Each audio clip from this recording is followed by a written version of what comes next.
today on motions to suspend the rules on which a recorded vote or the yeas and nays are ordered, or votes subjected to under Clause 6 of Rule 20. The House will resume proceedings on postponed questions at a later time. For what purpose does the gentleman from Tennessee seek recognition? Mr. Speaker, I move to suspend the rules and pass the bill H.R. 495. The clerk will report the title of the bill. H.R. 495, a bill to require annual reports on counter-illicit cross-border tunnel operations and for other purposes. Pursuant to the rule, the gentleman from Tennessee, Mr. Green, and the gentleman from California, Mr. Carrillo, will each control 20 minutes. The chair recognizes the gentleman from Tennessee. Mr. Speaker, I ask unanimous consent that all members have 5 legislative days in which to revise and extend their remarks and to include extraneous material on H.R. 495. Without objection. Thank you, Mr. Speaker. I yield myself such time as I may consume. The gentleman is recognized. I rise today for H.R. 495, the Subterranean Border Defense Act. The collective failure of the last administration and its refusal to secure our borders allowed transnational criminal organizations to go unchecked in their efforts to infiltrate the United States. Illicit tunnel pathways into our country have only made it easier for criminals to bring their illegal businesses into the homeland, from human trafficking to drug smuggling, deadly fentanyl, and other drugs that are being funneled from nations afar, including Communist China. Formerly President Trump, Border Czar Homan, and fortunately, President Trump, Border Czar Homan, and Secretary Noem have arrived to set the situation right. H.R. 495 will require DHS to provide annual reports on its efforts to counter illicit tunnel operations at our borders. I commend my colleague from Arizona, Mr. Crane, for his leadership on this effort, and I urge strong support for the measure. I reserve. Gentleman reserves. Gentleman from California is recognized. Mr. Speaker, I yield myself as much time as I may consume. Gentleman is recognized. Mr. Speaker, today I rise in strong support of H.R. 495 because we need more oversight and information on the threat of tunnels going under our border. It's a fact that tunnels, clandestine tunnels under our borders, have been an issue for not years but decades. And it's time we take action. It's time that Congress be informed of our progress to prevent such tunnels from happening. That's why I support H.R. 495. Tunnels are used by transnational criminal organizations looking to make a profit at the expense of our taxpayers. Over the last 30 years, cartels have created illegal and sophisticated tunnels under our border walls to smuggle drugs into our country and as well as money and weapons out of our country. And this bill creates an annual reporting requirement to keep Congress informed on the Department of Homeland Security's efforts to counter illicit cross-border tunnels and hold the bad actors accountable. This information will help us, Congress, address the issue at the border and let us, as members of Congress, better respond to the challenges. Mr. Speaker, I reserve the balance of my time. Gentleman reserves. Gentleman from Tennessee is recognized. Mr. Speaker, I yield as much time as he may consume to the gentleman from Arizona, the author of this H.R., Mr. Crane. Gentleman is recognized. Thank you, Mr. Speaker.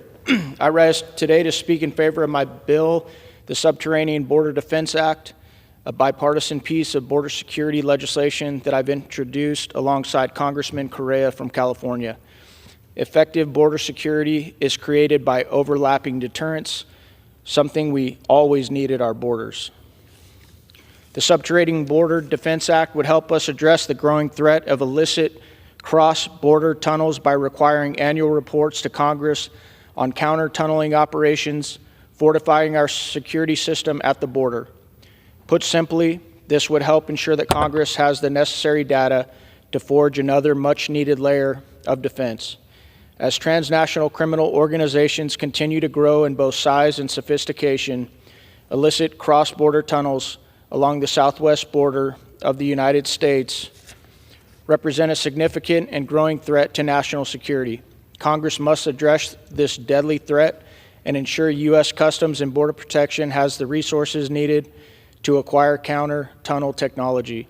Since 1990, officials have discovered more than 140 tunnels that have breached the U.S. border with an 80% increase in tunnel activity occurring since 2008.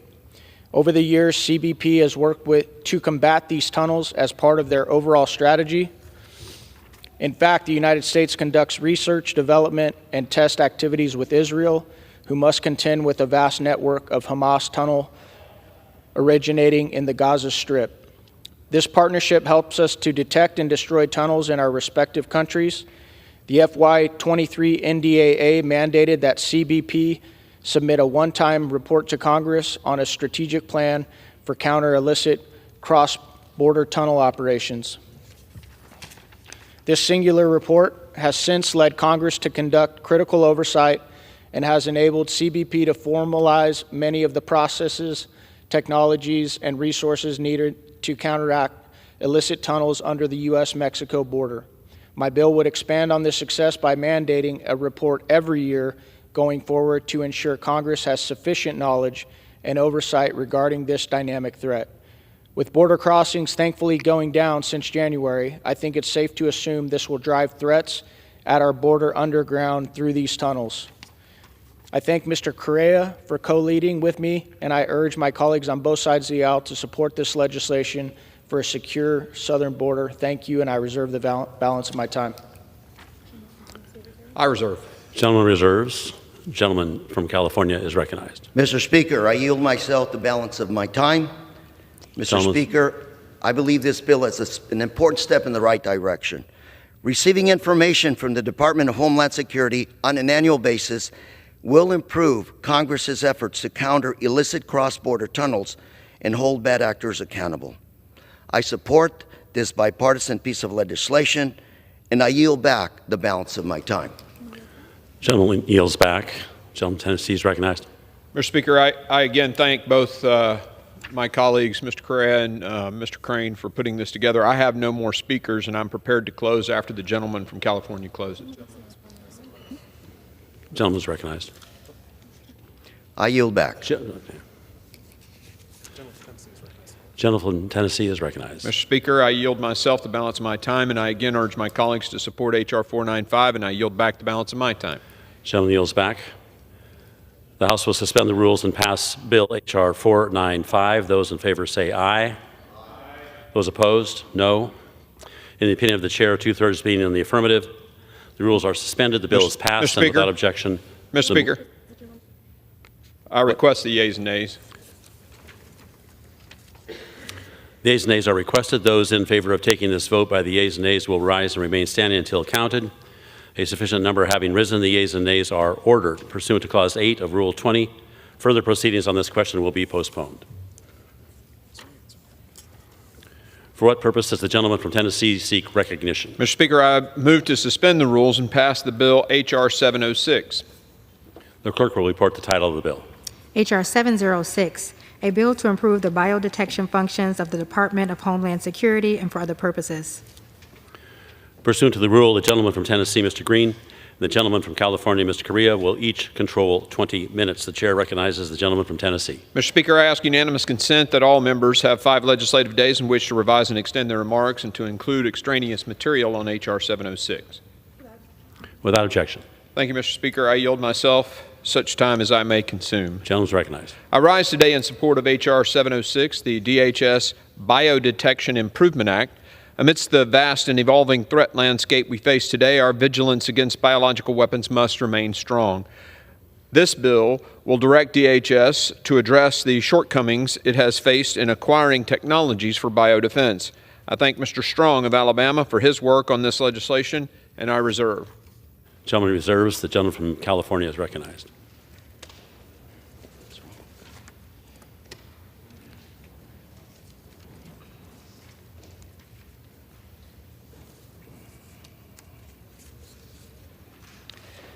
Mr. Speaker, I yield myself such time as I might consume. Gentleman is recognized. I rise today in support of Representative Strong's bill, H.R. 706, the DHS Biodetection Improvement Act. This legislation is essential in advancing the Department of Homeland Security's efforts to protect Americans from emerging biological threats. Specifically, it seeks to enhance biodetection capabilities within DHS by requiring the Secretary to assess how the department can leverage the research and development of the Department of Energy's national laboratories.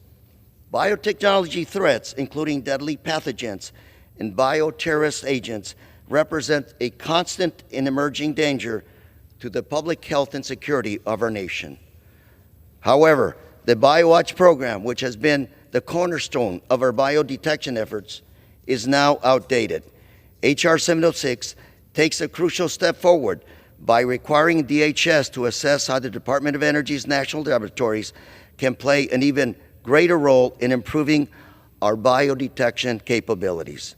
These labs are equipped with cutting-edge research and development capabilities that can help modernize our detection system. The national labs have the expertise and technologies necessary to enhance DHS's ability to detect, identify, and respond to biological threats much more effectively. Accessing this valuable research will enable DHS to modernize its biodetection tools and systems. The bill also directs DHS to establish specific programs and technical requirements essential for advancing biodetection efforts, including vital research and development. Furthermore, the bill requires Homeland Security to submit to Congress a strategy for regular external evaluations to identify capability gaps and purpose contingency plans if biodetection technologies fall short. As security threats continue to evolve, it's important that Congress support improvements in biodetection capabilities. With that, I encourage my colleagues to support the bill and reserve the balance of my time. Gentleman reserves. Gentleman from Tennessee is recognized. Mr. Speaker, I yield as much time as he may consume to the gentleman from Alabama, Mr. Strong, the author of the legislation. Thank you, Gentleman Mr. is recognized. Speaker. Thank you, Chairman Green, for your support, as well as my colleagues who joined me in introducing this legislation, H.R. 706, the DHS Biodetection Improvement Act. The anthrax attacks of 2001 opened our eyes to a new dimension of national security risk, including the possibilities of bioterrorism. In response to this tragic event, the Department of Homeland Security launched the BioWatch program, a monitoring system that collects and tests air samples for biological agents likely to be used in a bioterrorism act. This program has played an essential role in keeping us safe, providing valuable data on potential biological threats. We must do everything we can to ensure that the tools we rely on remain as advanced and effective as possible, providing us with fast, accurate, and reliable data. Unfortunately, DHS has faced continuous challenges in acquiring capabilities to replace BioWatch.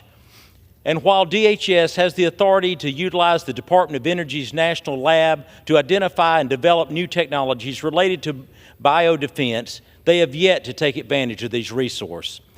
My legislation will advance America's bioweapon defense posture by directing the Secretary of Homeland Security to conduct an assessment of how, if at all, DHS has utilized this resource to address Homeland Security's needs. It also directs DHS to submit a strategy for how the agency will coordinate with DOE to address biodetection research and development moving forward. And to ensure accountability, H.R. 706 requires DHS to report to Congress on the assessment and strategy no later than 1 year after the date of enactment.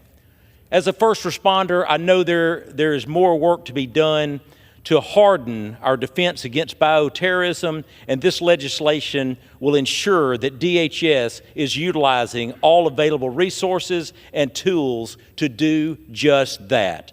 In the 118th Congress, I was proud to have the support of my colleagues in passing this legislation in the House. I urge my colleagues to join me once again in supporting this common sense bill to ensure the security of our communities against biological threats. With that, I yield back. Reserve the balance of my time. Gentleman reserves. Gentleman from California is recognized. Mr. Speaker, I yield myself the balance of my time. Gentleman is recognized. While DHS has made tremendous efforts to enhance its biodetection capabilities, we still have a long way to go. And that's why it's important to pass this legislation, H.R. 706, which will foster innovation in biodetection and ultimately strengthen our ability to protect our communities from biological threats. Mr. Speaker, I yield back the balance of my time. Gentleman yields back. Gentleman from Tennessee is recognized. Mr. Speaker, I yield myself the balance of my time, and I again urge my colleagues to support H.R. 706. I yield back the balance of my time. Gentleman yields back. The question is, will the House suspend the rules and pass the bill H.R. 706? Those in favor say aye. Aye. Those opposed, no. In the opinion of the chair, two-thirds being in the affirmative. Mr. Speaker, I object to the vote on the ground that a quorum is not present and make the point of order that a quorum is not present. Pursuant to Clause 8 of Rule 20, further proceedings on this motion will be postponed.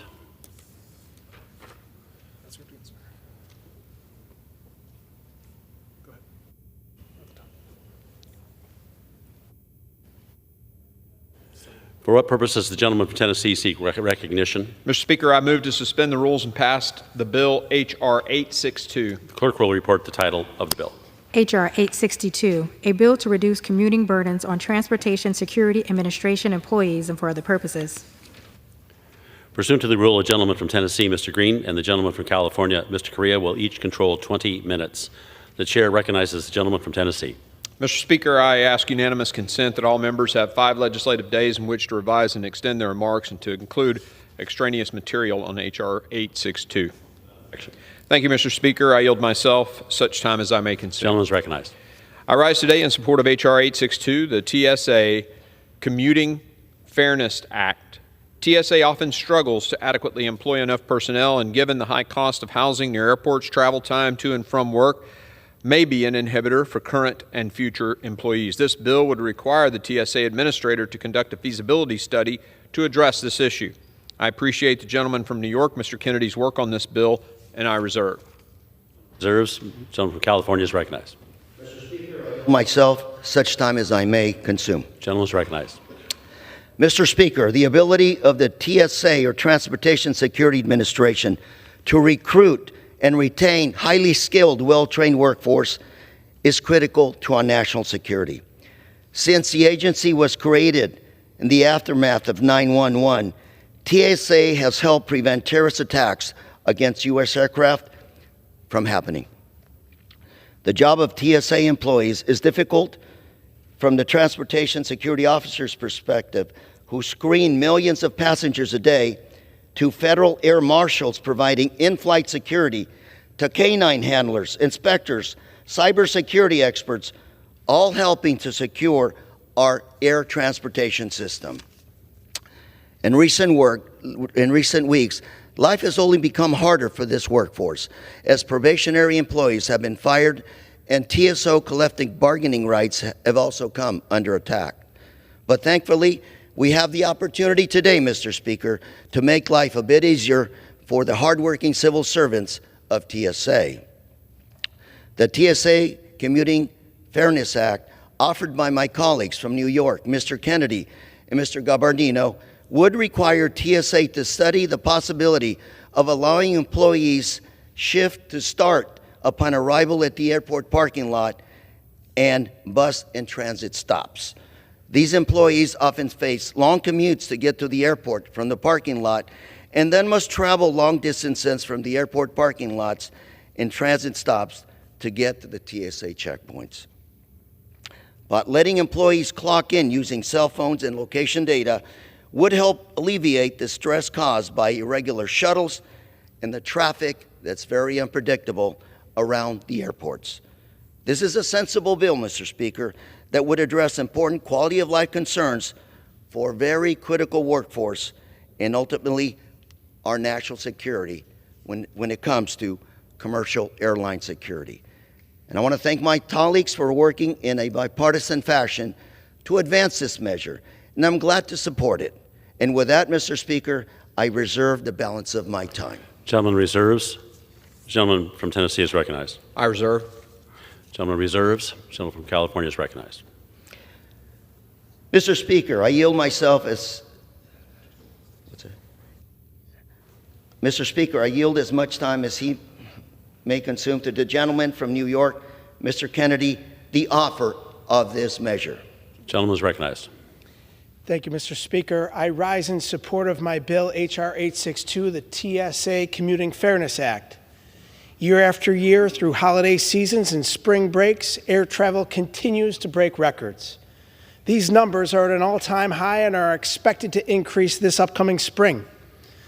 The Transportation Security Administration, or TSA, reported over 3 million travelers on the Sunday after Thanksgiving in 2024, with the 10 busiest days in TSA's history occurring last year. Each day, we depend on hardworking TSA employees to keep our skies safe. Transportation security officers, or TSOs, inspect travelers as they move through checkpoints. Federal air marshals ensure in-flight security, and K-9 handlers enhance the system's security. However, TSA employees face unique challenges when commuting to work. Many employees find that housing they can afford is far from airports, lending to long commutes with limited public transit options and heavy traffic. Airport employees often begin their workday by parking or being dropped off in a designated parking lot, where they must then wait for inconsistent shuttle service to reach the terminal. From there, they may face a lengthy trek to the security checkpoint, where they officially then clock in for work. According to the Government Accountability Office, TSOs have reported that just getting from the parking lot to the checkpoint to clock in for work can take as long as 45 minutes to an hour at some airports. My bill, the TSA Commuting Fairness Act, will help improve conditions for these civil servants by directing TSA to conduct a feasibility study on using mobile location data to allow employees to clock in for work upon arrival at the airport transit stops instead of when they reach that security checkpoint. Doing so will help reduce commuting costs and improve the quality of life for TSA employees, while allowing agency leadership to manage the workforce appropriately. This study will also provide important insight for TSA and Congress as we collectively seek innovative ways to recruit and retain top talent to help secure our transportation systems. My bill will help us build the workforce we need to address evolving threats and keep air travel trusted and secure. Now more than ever, it's critical that we advance policies like the TSA Commuting Fairness Act to make it a clear impression that we value the critical work of our transportation security workers. I want to thank Congressman Garbarino and my colleagues on both sides of the aisle for working with me to develop this legislation. And with that, Mr. Speaker, I yield back. Gentleman reserves. Gentleman from Tennessee is recognized. Mr. Speaker, I have no more speakers and am prepared to close after the gentleman from California closes. Gentleman reserves. Gentleman from California is recognized. Mr. Speaker, I yield myself the balance of my time. Gentleman is recognized. Mr. Speaker, given the recent attacks against our federal workers, we must seek innovative ways to compete for the top talent. This bill would require a feasibility study to improve the quality of life for the TSA workforce, while ensuring that TSA leadership retains the ability to manage the workforce appropriately and maintain security standards. I urge all members of Congress to support this measure. And with that, Mr. Speaker, I yield back the balance of my time. Gentleman yields back. The gentleman from Tennessee is recognized. Mr. Speaker, I yield the balance of my time, yield myself the balance of my time, and I again urge my colleagues to support H.R. 862, and I yield back the balance of my time. Gentleman yields back. The question is, will the House suspend the rules and pass the bill H.R. 862? Those in favor say aye. Aye. Those opposed, no. In the opinion of the chair, 2/3 being in the affirmative, the rules are suspended. The bill is passed, and without objection, the motion to reconsider is laid on the table. For what purpose does the gentleman from Tennessee seek recognition? Mr. Speaker, I move to suspend the rules and pass the bill H.R. 708. The clerk will report the title of the bill. H.R. 708, a bill to establish in the Department of Homeland Security a working group relating to countering terrorist, cybersecurity, border and port security, and transportation security threats posed to the United States by the Chinese Communist Party and for other purposes. Pursuant to the rule, the gentleman from Tennessee, Mr. Green, and the gentleman from California, Mr. Correa, will each control 20 minutes. The chair recognizes the gentleman from Tennessee. Mr. Speaker, I ask unanimous consent that all members have 5 legislative days in which to revise and extend their remarks and to include extraneous material on H.R. 708. Without objection. Thank you, Mr. Speaker. I yield myself such time as I may consume. Is recognized. I rise today in strong support of H.R. 708, the Shield Against the CCP Act. The Chinese Communist Party continues to increasingly threaten the security of our homeland. We must begin to come up with serious solutions to this serious problem, and this bill is an important start. This bill would require that DHS establish a working group to take the important step of appropriately addressing and countering these threats. I commend my colleague, the gentleman from Alabama, Mr. Strong, for his important work on this measure and on this subject. We must alter our posture to appropriately address the threat posed by the CCP to our homeland. This is not optional. I reserve. Gentleman reserves. The gentleman from California is recognized. Mr. Speaker, I yield myself as such time as I may consume. Gentleman is recognized. Mr. Speaker, I think we all agree that the United States, our main competitor, is China and the Chinese Communist Party, who are intent on tilting the global playing field to their benefit, undermining our national standing. To do this, China is expanding its covert influence, seeking to turn public opinion and effective policies that are more favorable to China and against the United States. Additionally, the CCP seeks to exploit American openness to steal economic secrets and undermine our national security. This bill will require the Department of Homeland Security to establish a working group to coordinate its efforts to address the threats posed to the Homeland Security by the Chinese Communist Party. The working group will include examining the threats posed by the CCP, identifying ongoing department efforts to address those threats, identify any gaps in such efforts, and then facilitate coordination across DHS to holistically address the threats from the CCP. This bill will help ensure the DHS implements a coordinated and effective response to the Chinese Communist Party's efforts to undermine the United States. And with that, Mr. Speaker, I reserve the balance of my time. Gentleman reserves. Chair recognizes the gentleman from Tennessee. Mr. Speaker, I yield as much time as he may consume to the gentleman from Alabama and the author of this legislation, Mr. Strong. Gentleman is recognized. Thank you, Mr. Speaker. I rise today in support of my legislation, H.R. 708, the Shield Against CCP Act.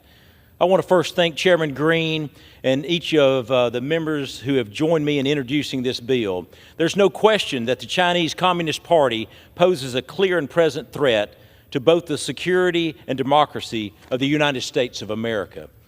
As detailed in DHS 2025 Homeland Threat Assessment, the Chinese government possesses a wide array of dangers to our nation. These threats span across various sectors, including public safety, border, immigration, critical infrastructure, and economic security. Threats of this nature undermine the global competitiveness and national security, and in some cases imposes a significant financial burden on our economy. It is absolutely essential that the Department of Homeland Security takes decisive action to address these complex threats, both at home and abroad. This is why I have reintroduced H.R. 708, the Shield Against CCP Act. This legislation requires DHS to establish a dedicated working group focused on countering the threats posed by the CCP to our homeland security. Specifically, it requires them to examine, assess, and report on DHS effort to address these threats. To ensure accountability, my bill also mandates that the DHS provide an annual report to Congress, allowing us to monitor and evaluate the effectiveness of their efforts. As a member of Congress, it is our solemn duty to ensure the safety and well-being of our great nation. We cannot afford to ignore the increased aggression and influence of China on the global stage. In the 118th Congress, I was honored to have the backing of my colleagues in advancing this legislation through the House. I now urge all members to join me once again in supporting the Shield Against CCP Act to protect our national security and safeguard our interests. With this, I yield back. Mr. Speaker, I have no more speakers, and I'm prepared to close after the gentleman from California closes. Gentleman reserves. Gentleman from California is recognized. Mr. Speaker, I yield myself the balance of my time. Mr. Speaker, I'd like to thank our Representative Strong for sponsoring this legislation. But I must acknowledge that over the past few weeks, the Trump administration has taken several alarming actions that work to counter the work we are trying to do today with this legislation. And so, Mr. Speaker, I urge the Trump administration to work with Congress and not against Congress's efforts to strengthen America's ability to compete with China, like this bill that aims to do exactly that. And I urge all members to support this legislation, and I yield back the balance of my time. Gentleman yields back. The gentleman from Tennessee is recognized. I yield the balance of my time. Gentleman is recognized. Gentleman yield the balance of his I yield. time. The question is, will the House suspend the rules and pass the bill H.R. 708? Those in favor say aye. Aye. Those opposed, no. In the opinion of the chair, 2/3 being in the affirmative, the rules are suspended. The bill is passed, and without objection, the motion to reconsider is laid on the table. For what purpose does the gentleman from Tennessee seek recognition? Speaker, I move to suspend the rules and pass Bill H.R. 901. The clerk will report the title of the bill.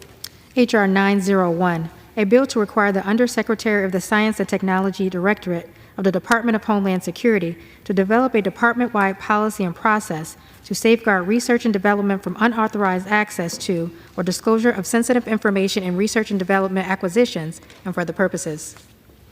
Pursuant to the rule, the gentleman from Tennessee, Mr. Green, and the gentleman from California, Mr. Correa, will each control 20 minutes. The chair recognizes the gentleman from Tennessee.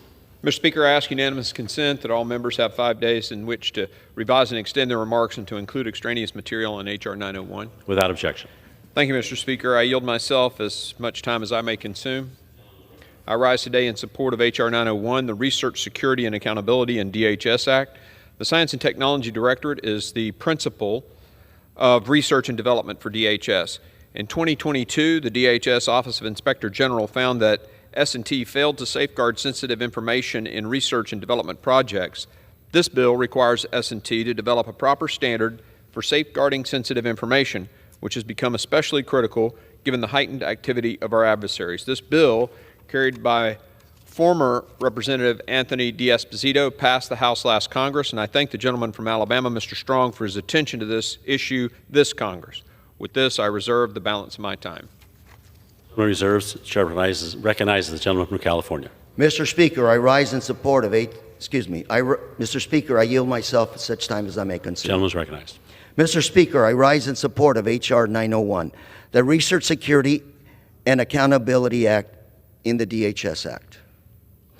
This bill seeks to enhance security measures by directing the Department of Homeland Security's Science Technology Directorate to establish a comprehensive policy and process to protect research and development activities from unauthorized access or disclosure of sensitive information. Additionally, this bill will task the Government Accountability Act to assess DHS's adherence to the National Science and Technologies Council 2022 implementation guidance and a 2021 National Security Presidential Memorandum focused on safeguarding U.S. research from foreign interference. This bill also requires the Secretary of Homeland Security to provide Congress with a briefing on its implementation.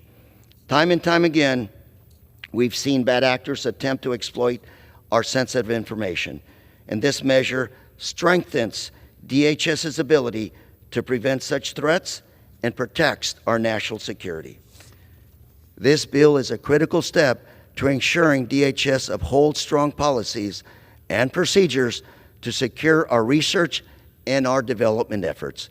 And with that, Mr. Speaker, I encourage my colleagues to join me in supporting H.R. 901, and I reserve the balance of my time. Gentleman reserves. Chair recognizes the gentleman from Tennessee. Mr. Speaker, I yield as much time as he may consume to the gentleman from Alabama, Mr. Strong. Gentleman is recognized. Thank you, Mr. Speaker. I rise today in strong support of H.R. 901, the Research, Security, and Accountability in DHS Act. I understand how important new technologies are in saving lives and protecting the American homeland as threats and challenges evolve. Whether the Department of Homeland Security is working to prevent a terrorist act, inhibiting drug traffic at the southwest border, or responding to a life-threatening natural disaster, DHS relies heavily on research and development projects to enhance its operational effectiveness. The critical role that R&D projects and new technology play in helping protect our homeland cannot be understated. But it is no secret that the federal R&D projects are a target for foreign theft, espionage, and influence. It is our responsibility to safeguard them from malicious actors and prevent the unauthorized access to or disclosure of sensitive information. This is why I reintroduced H.R. 901, the Research, Security, and Accountability in DHS Act. This legislation requires the Science and Technology Directorate to develop a process that safeguards sensitive information in R&D projects across all components of the department. Both the Trump and Biden administration have made federal research security a priority by issuing executive orders and federal research security guidance for government agencies like DHS to follow. Despite this, S&T has not demonstrated how it will protect its $461 million worth of R&D projects from unauthorized access. Every tax dollar spent on R&D to improve our national security should be safeguarded from foreign and domestic bad actors who seek to do us harm. This is why H.R. 901 also requires GAO to submit a report on how DHS has complied with existing federal guidance to safeguard these R&D projects. I want to thank Chairman Green and all the members who have supported this legislation. By passing this common sense bill and protecting sensitive R&D projects throughout the department, we will improve the effectiveness of DHS mission, the safety of our nation's law enforcers, and ultimately our national security. I urge all members to join me in supporting this vital piece of legislation to better safeguard DHS and the American people. With this, I yield back. Mr. Speaker, I have no other speakers and am prepared to close after the gentleman from California closes. Gentleman reserves. Chair recognizes the gentleman from California. Mr. Speaker, I yield myself the balance of my time. Gentleman is recognized. Mr. Speaker, the passage of this legislation is a key step in protecting DHS's research and development capabilities from bad actors. With that, I urge my colleagues to support H.R. 901, and I yield back the balance of my time. Gentleman yields back. Chair recognizes the gentleman from Tennessee. Mr. Speaker, I yield myself the balance of my time, and I again urge my colleagues to support H.R. 901. I yield back the balance of my time. Gentleman yields back. The question is, will the House suspend the rules and pass the bill H.R. 901? Those in favor say aye. Aye. Those opposed, no. Request the yeas and nays. In the opinion of Chair, 2/3 being in the affirmative. For what purposes, the gentleman requests recognition? Request the yeas and nays. The yeas and nays are requested. All those in favor of taking this vote by the yeas and nays will rise and remain standing until counted. A sufficient number having risen, the yeas and nays are ordered pursuant to Clause 8 of Rule 20. Further proceedings on this question will be postponed. For what purpose does the gentleman from Tennessee seek recognition? Mr. Speaker, I move to suspend the rules and pass the bill H.R. 993.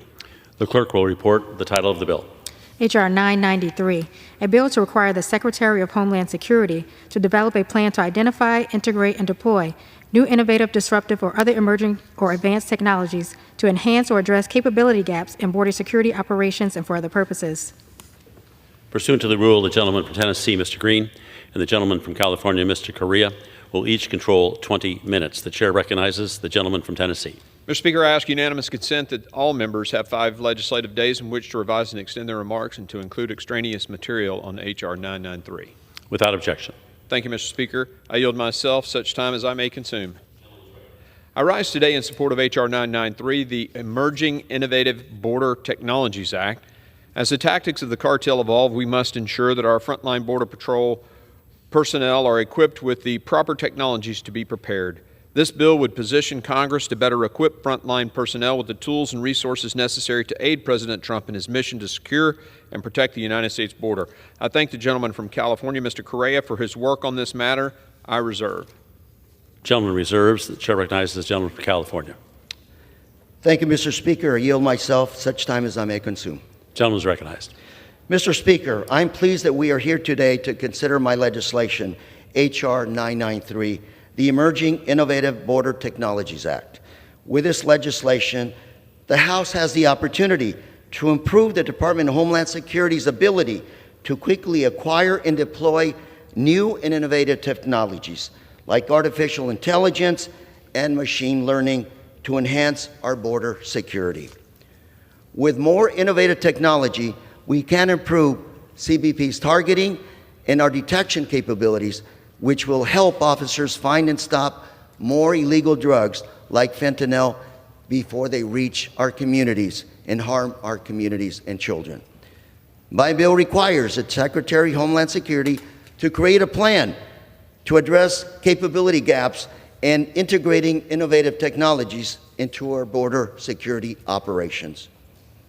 This bill requires DHS to think strategically about opportunities to work with the private sector and others developing and implementing our latest technologies. This bill also authorizes CBP's innovation team to work with frontline agents and officers to develop pilot programs that help them do their job in keeping America safe. Their work is another great example of why federal workers are so important to making our country safe and prosperous. The innovation team finds and tests new commercial technologies and collaborates with companies to adapt them for use along our border. These federal employees also help companies and CBP navigate procurement and other processes that we need to move these technologies as quickly as possible to the front lines. New technologies don't just help with catching drugs. These technologies also help detect victims of human trafficking or immigrants in need of a rescue. These technologies can also help Border Patrol agents communicate reliably in remote areas. When an agent gets ill or injured or runs across an injured individual, the ability to communicate quickly and effectively can mean the difference between life and death. Advanced technologies will also help prevent long lines and delays at our ports of entry. And of course, strengthening our supply chains and reducing travel delays will also be helped. I'm a long-time resident of Southern California, Mr. Speaker. I've been at the border many times. I know what long waits are all about. These long lines, these waits, hurt our businesses. For example, produce will spoil in trucks rather than reaching our grocery stores. In fact, delays at our ports of entry between California and Mexico cost our economy an estimated $3.4 billion in economic output and an estimated 88,000 jobs. Besides this tremendous cost, no one likes to wait in line at airports. I represent Disneyland, and I know many tourists from across the world want to come and hang out with Mickey and Minnie, and they don't want to wait to spend those tourist dollars in my district. While we need more manpower at our ports of entry, technologies will help get people and goods across our borders quickly and safely. This bill is just one of many solutions we need to fix the border. And I want to thank Congressman Luttrell and his team for working with us on this legislation. And I look forward to getting together on a variety of bills that this Congress has to offer to show the American people that we can work across the aisle to keep them safe and our economy moving forward. With that, Mr. Speaker, I urge my colleagues to support this measure, and I yield back. Gentleman yields back. The chair recognizes the gentleman from Tennessee. Mr. Speaker, I have no more speakers and am prepared to close after the gentleman from California closes. The gentleman from Tennessee has the only time remaining. Mr. Speaker, I yield myself the balance of my time and again urge my colleagues to support H.R. 993, and I yield back the balance of my time. The gentleman yields back. The question is, will the House suspend the rules and pass the bill H.R. 993? Those in favor say aye. Aye. Those opposed, no. In the opinion of the chair, two-thirds being in the affirmative. Request the yeas and nays. The yeas and nays are requested. Those in favor of taking this vote by the yeas and nays will rise and remain standing until counted. A sufficient number having risen, the yeas and nays are ordered. Pursuant to Clause 8 of Rule 20, further proceedings on this question will be postponed. For what purpose does the gentleman from Tennessee seek recognition? Mr. Speaker, I move to suspend the rules and pass the bill H.R. 1166. The clerk will report the title of the bill. H.R. 1166, a bill to prohibit the Secretary of Homeland Security from procuring certain foreign-made batteries and for other purposes. Pursuant to the rule, the gentleman from Tennessee, Mr. Green, the gentleman from California, Mr. Correa, will each control 20 minutes. The chair recognizes the gentleman from Tennessee. Mr. Speaker, I ask unanimous consent that all members have 5 legislative days in which to revise and extend their remarks and to include extraneous material on H.R. 1166. Without objection. Thank you, Mr. Speaker. I yield myself such time as I may consume. Gentleman is recognized. I rise today in strong support of H.R. 1166, the Decoupling from Foreign Adversarial Battery Dependence Act. Our world continues to be incredibly reliant on battery technology. Currently, the People's Republic of China produces the vast majority of the world's batteries. Dependence on batteries that are largely manufactured in an adversarial nation presents a serious risk to national security. H.R. 1166 will prohibit DHS from procuring battery technology from companies with known ties to the Chinese Communist Party. I commend my colleague from Florida, Mr. Jimenez, for his strong work to address this issue. I reserve.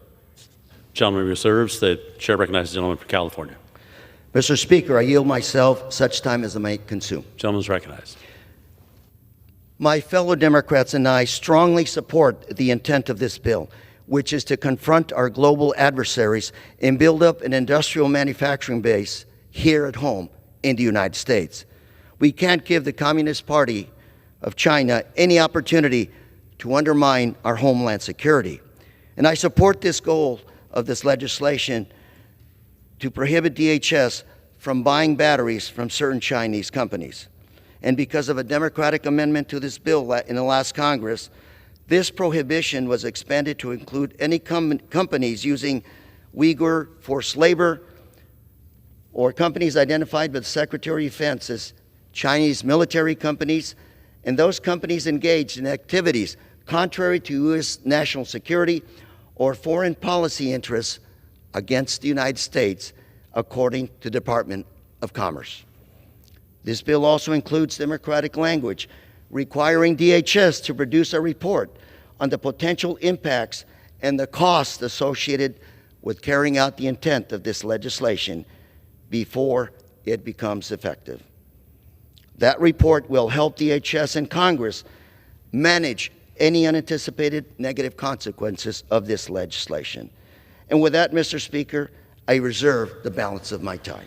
Gentleman reserves. The chair recognizes the gentleman from Tennessee. Mr. Speaker, I yield as much time as he may consume to the gentleman from Florida, Mr. Jimenez. Gentleman is recognized.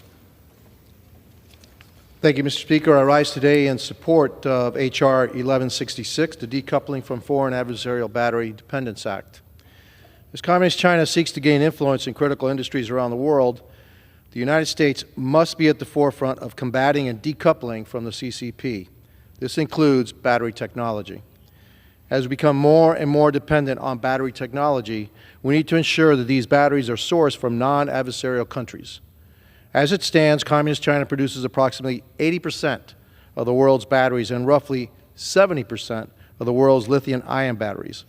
This dependence puts U.S. supply chains at risk and threatens our national security. Our government should not be spending tax dollars to produce batteries, to procure batteries from companies that profit from slave labor or provide another avenue for the CCP to expand their surveillance apparatus here in the United States. As an agency tasked with protecting the homeland, the Department of Homeland Security should not be procuring batteries from a geopolitical adversary.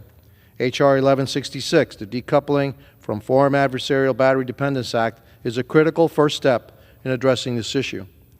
Modeled after previous provisions included in the FY 2024 NDAA, my legislation builds off these efforts and prohibits the Department of Homeland Security from procuring batteries from companies that have deep ties to the CCP and engage in human rights abuses.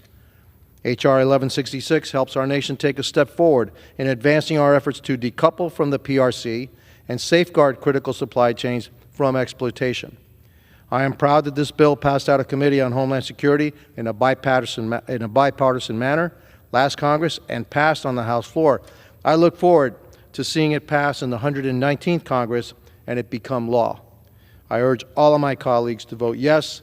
Thank you, and I yield back. Reserve. Gentleman reserves. Chair recognizes the gentleman from California. Mr. Speaker, I yield myself the balance of my time. Gentleman is recognized. Before I close, Mr. Speaker, I will note that the last Congress, the Senate made further improvements to this measure, not reflected in this bill today. I support advancing H.R. 1166 today so that the Senate can continue to work on this measure. And I also want to thank Mr. Jimenez for this legislation. And with that, Mr. Speaker, I yield back the balance of my time. Gentleman yields back. The chair recognizes the gentleman from Tennessee. Mr. Speaker, I yield myself the balance of my time. I again urge my colleagues to support H.R. 1166, and I yield the balance of my time. Gentleman yields. The question is, will the House suspend the rules and pass the bill H.R. 1166? Those in favor say aye. Aye. Those opposed, no. In the opinion of the chair, 2/3 being in the affirmative, the rules are suspended. The bill is passed, and without objection, the motion to reconsider is laid on the table. For what purpose does the gentleman from Tennessee seek recognition? Mr. Speaker, I move to suspend the rules and pass the bill H.R. 1692. The clerk will report the title of the bill. H.R. 1692, a bill to amend the Homeland Security Act of 2002 to enable secure and trustworthy technology through other transaction contracting authority and for other purposes. Pursuant to the rule, the gentleman from Tennessee, Mr. Green, and the gentleman from California, Mr. Correa, will each control 20 minutes. The chair recognizes the gentleman from Tennessee. Mr. Speaker, I ask unanimous consent that all members have 5 legislative days in which to revise and extend their remarks and to include extraneous material on H.R. 1692. Without objection. Thank you, Mr. Speaker. I yield myself such time as I may consume. Gentleman is recognized. I rise today in support of H.R. 1692, the PATHS Act, DHS, Other Transaction Agreement, or OTA authority is an incredibly important tool in the Department's limited arsenal of mechanisms to acquire innovative new research and prototypes. This bill reauthorizes the Department's OTA authority and also includes some common sense transparency reforms to DHS's use of OTAs. I thank my colleague, the gentleman from Mississippi, Mr. Guest, for his work on this measure. I reserve. Gentleman reserves. The chair recognizes the gentleman from California. Mr. Speaker, I yield myself such time as I may consume. Gentleman is recognized. H.R. 1692 would once again allow the Department of Homeland Security to use Other Transaction Authority, or OTA, for 3 years. Despite the efforts here in the House and the Senate, Democrats, DHS lost its OTA authority last year because one senator allowed it to lapse. OTA was a vital tool that enabled DHS to work with non-traditional government contractors to more quickly obtain cutting-edge emerging technologies that addressed evolving threats. Since September 2024, the lapse in OTA, 15 projects have been disrupted, including ones relating to identifying fraudulent documents, improving passenger screening, and enhancing disaster response. Furthermore, 26 projects with approximately $20 million invested in them, taxpayer-invested money, are at the risk of being terminated by OTA at this time.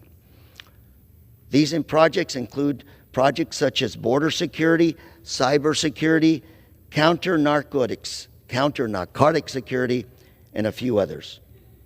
The expiration of DHS's Other Transaction Authority essentially will mean inefficiency, waste, things that will impede the department's ability to develop solutions to keep our homeland, safe.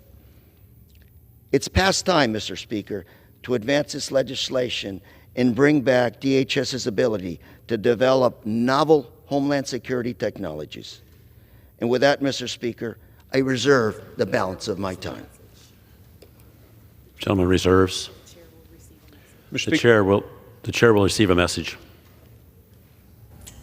Mr. Speaker, messages from the President of the United States.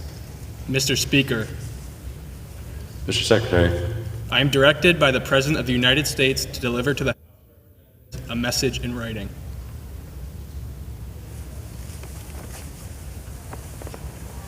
The gentleman from Tennessee is recognized.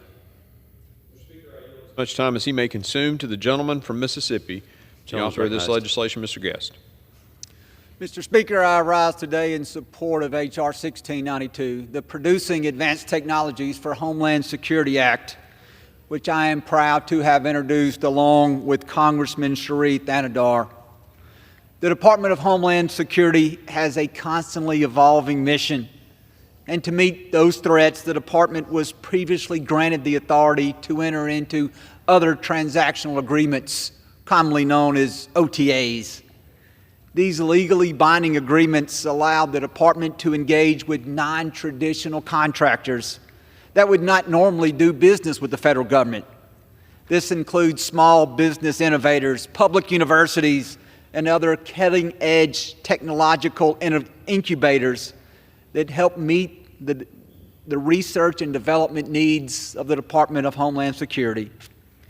These entities have produced technology that serves as a force multiplier to our Border Patrol agents and include technology that assists agents in cargo and vehicle screening that can detect illegal substances attempting to be smuggled into the United States.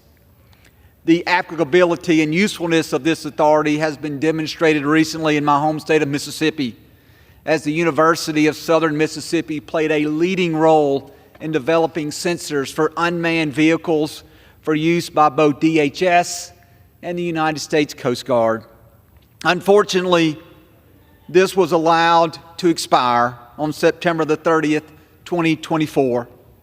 My bill would reauthorize and extend the program's OTA authority by 3 years to 2028, while also providing additional safeguards for the American taxpayer. The bill would also require advance notification to Congress should the authority be used in advancement of artificial intelligence technology.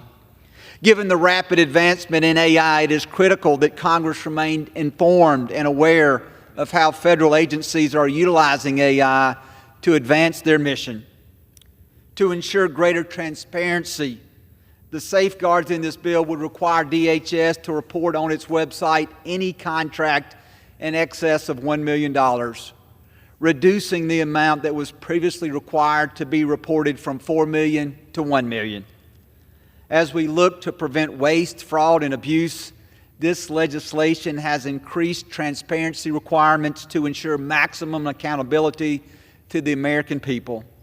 Again, I would like to thank Dr. Thanadar for his work on this important legislation, and I appreciate Chairman Green and the committee staff for their work on this issue. I urge all members to support H.R. 1692, and with that, I would yield back. Reserve. Gentleman reserves. Chair recognizes the gentleman from California. Mr. Speaker, I yield myself the balance of my time. Gentleman is recognized. I want to thank Representatives Michael Guest and Sri Tanathar for sponsoring this legislation, and I urge all members to restore other transaction authority to the Department of Homeland Security.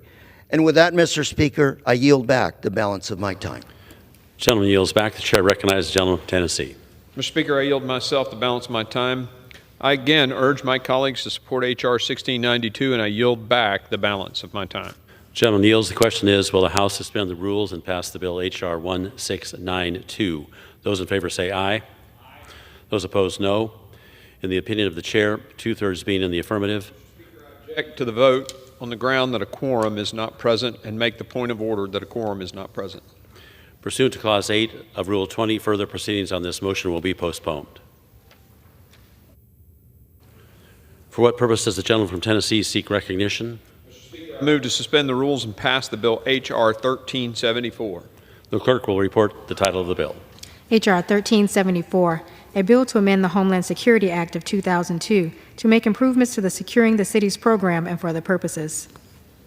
Pursuant to the rule, the gentleman from Tennessee, Mr. Green, the gentleman from California, Mr. Correa, will each control 20 minutes. The chair recognizes the gentleman from Tennessee.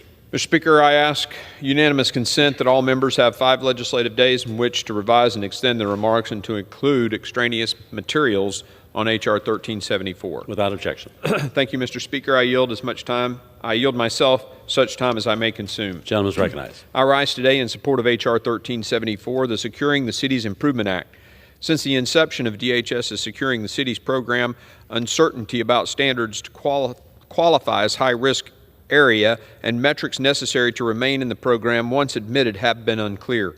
This bill will direct DHS to establish appropriate performance metrics and milestones. I thank Mr. Carter of Louisiana for his work on this legislation and reserve the balance of my time. Gentleman reserves. The chair recognizes the gentleman from California. Mr. Speaker, I yield myself such time as I may consume. Gentleman is recognized. Mr. Speaker, I'm pleased that we are here today to consider Representative Carter's bill, H.R. 1374, the Securing the Cities Improvement Act, or STC. This bill is essential for enhancing city security against nuclear and radiological threats. The STC program was created by the Department of Homeland Security in 2007. It began as a pilot program in high-risk cities to detect nuclear and radiological threats. Since then, it has expanded to include additional cities, offering equipment training, technological support, and program guidance. The program supports major events by ensuring cities are prepared for potential threats. However, its reliance on annual Urban Area Security Initiative, or WASI, designation creates uncertainty for local governments, as the designation of high-risk areas can change and usually does. This bill aims to improve the program's stability and strengthen partnerships with at-risk cities by allowing the Countering Weapons of Mass Destruction Office to select STC cities based on their preparedness, capabilities, rather than WASI designations. The bill, Mr. Speaker, also establishes performance matrix, enhanced oversight expenditures, and requires DHS to report to Congress on the program participation and any further changes.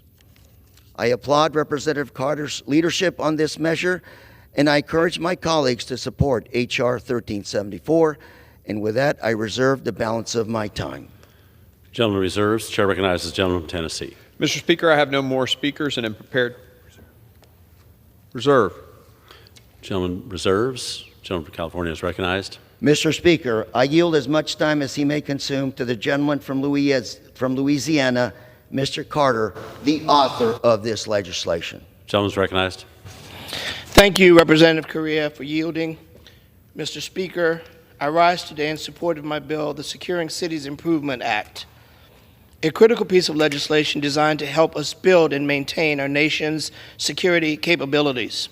Specifically, this bill will provide participating cities with more reliable guidance and support from the Department of Homeland Security's Securing Cities program, which seeks to reduce the risk of terrorist attacks in high-risk urban areas like my hometown of New Orleans. I want to specifically thank Ranking Member Benny Thompson and Congressman Clay Higgins for their support in co-sponsoring this bill. I'd like to also thank Lou Correa for managing the bill today and Chairman Green for his leadership, as well as the Homeland Security staff, especially Lauren McCall, who has tirelessly led us through this effort. The need for this legislation has been tragically underscored by the recent terrorist attacks in the city of New Orleans on New Year's Day, which claimed 15 lives and left dozens of others injured. In the early hours of New Year's Day, a 42-year-old U.S. citizen from Texas drove a rented F-4150 pickup truck into a crowd on Bourbon Street in the French Quarter neighborhood during the city's New Year's celebration. After crashing, he exited the vehicle and engaged in a shootout with law enforcement before being fatally shot by courageous New Orleans police officers who rushed to the scene, putting themselves in harm's way to protect our citizens, visitors, and guests. Prior to the pickup truck's attack, the terrorists planted 2 improvised explosive devices, or IEDs, concealed within coolers at separate locations along crowded Bourbon Street. These rudimentary pipe bombs were filled with shrapnel material, such as nails, screws, and tacks, and were designed for remote detonation using a wireless device found in his vehicle. Luckily, he was not able to detonate these bombs and cause any further carnage. An ISIS flag was found in the truck, and the FBI confirmed that ISIS had not coordinated with the attacker, but in fact had inspired him. This heinous, sick, cowardice act not only shattered the lives of victims and their families, but also exposed vulnerabilities in our urban security infrastructure. While the New Orleans attack did not involve radiological or nuclear materials, it serves as a grim reminder of the evolving tactics of terrorists and the potential for more catastrophic methods used. It also underscores why continued security investments in New Orleans and other highly targeted cities with programs like Secure the Cities is so crucial. The Department of Homeland Security launched the Securing the Cities initiative in 2007 as a pilot program to assist the New York City metro area in detecting and preventing nuclear or radiological threats. The program has since expanded and currently provides 14 municipal governments nationwide, including the City of New Orleans, with detection equipment, training, exercise, and expertise of support, operational and technical expertise. The programmatic assistance makes a huge difference. However, the program's participation criteria has caused uncertainty and inconsistencies for cities that rely on its support. Eligibility for the program is currently restricted to high-risk urban areas, as determined by FEMA under the Urban Area Security Initiative program, under which the composition of jurisdictions can vary from year to year.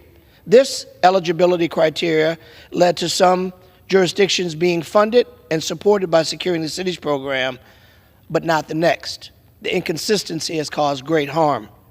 This bill clears up the eligibility criteria from the program so that it can be a steady, reliable source of support for cities. It removes the statutory requirements restricting participation in the program areas be designated by FEMA. Instead, it requires Homeland Security Office of Countering Weapons and Mass Destruction to decide which cities to partner with for the program based on the jurisdiction's capability and capacity to prepare and respond to terrorist attacks and high-consequence events. This legislation also sets performance matrix and goals for the Department of Homeland Security to report back to Congress. Through these changes, the Security of the Cities Improvement Act offers a more targeted and effective approach to national security preparedness and response. It ensures that our cities that need support are reliably equipped with the advanced detection technologies and will have the infrastructure and training to utilize them ready at hand. Last, Congress, this bill will pass the House and the Senate, Homeland Security and Governmental Affairs Committee, and I hope it will be signed into law this Congress. Passing this legislation is a proactive step towards safeguarding our citizens from the unimaginable by enhancing our detection and response capabilities. We deter adversaries from contemplating radiological or nuclear attacks and reassure the public that our commitment to their safety is sound, real, and committed. In the memory of the lives lost in New Orleans and in recognition of the ever-present and evolving threats, I urge my colleagues to support the Securing the Cities Improvement Act. Let's honor the victims by taking decisive action to protect our nation from future atrocities and future cowardice acts, we are America. We stand firm in our protection. Thank you, Mr. Speaker, and I encourage my colleagues to join me in supporting H.R. 1374, and I reserve the balance of my time. Mr.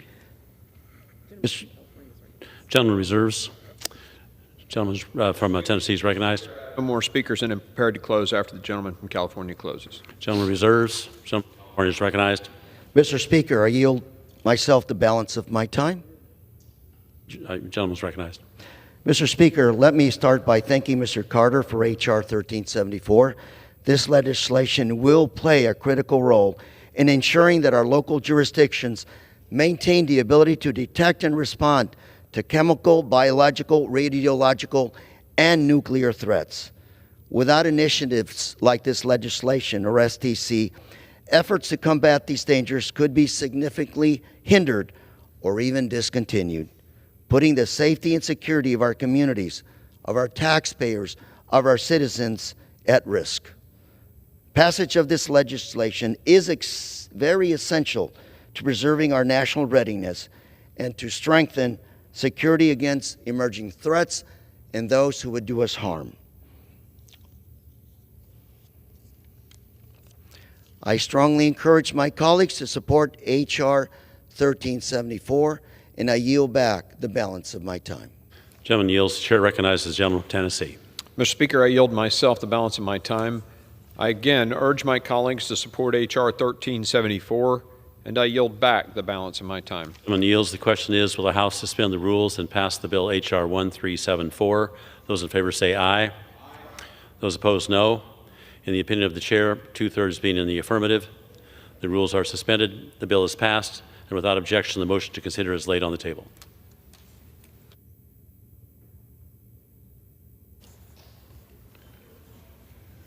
The chair lays before the House a message. To the Congress of the United States. Section 202D of the National Emergencies Act, 50 United States Code 1622D, provides for the automatic termination of a national emergency unless, within 90 days prior to the anniversary date of its declaration, the President publishes in the Federal Register and transmits to the Congress a notice stating that the emergency is to continue in effect beyond the anniversary date. In accordance with this provision, I have sent to the Federal Register for publication the enclosed notice stating that the national emergency with respect to Iran that was declared on March 15, 1995, is to continue in effect beyond March 15, 2025.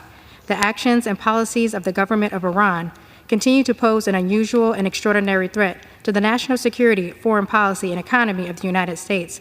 Therefore, I have determined that it is necessary to continue the national emergency declared in Executive Order 12957 with respect to Iran and to maintain and enforce comprehensive sanctions against Iran to respond to this threat. Signed, Donald J. Trump, The White House, March 7, 2025. Referred to the Committee on Foreign Affairs and ordered printed. Pursuant to Clause 12A of Rule 1, the Chair declares the House in recess until approximately 6:30 p.m. today.